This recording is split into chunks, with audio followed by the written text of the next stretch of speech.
And the right of reply to the press, you see, it's the newspaper. It isn't that Pat Tornillo one day wrote to the Miami Herald and said, I'd like some free space. They went out to get him, you know.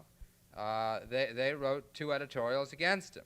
And all he's seeking is a reply, so that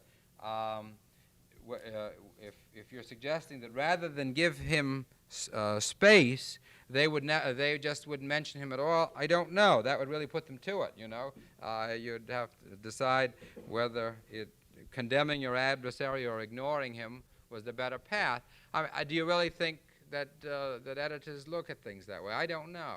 I would doubt it, you know. I would doubt. In terms of the broadcast situation, there it's different, because part of the public interest criteria is that the broadcaster has himself, during the 3-year period, gone out and presented a pretty well-balanced, fair, or controversial opinion.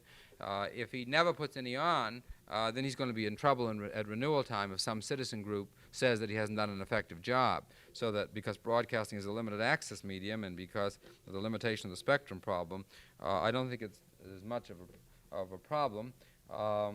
And since we're talking in the newspaper context just of a right of reply, I don't see it as a big problem there. But I would say this, that it is one of the more serious objections, I think, to what I'm talking about.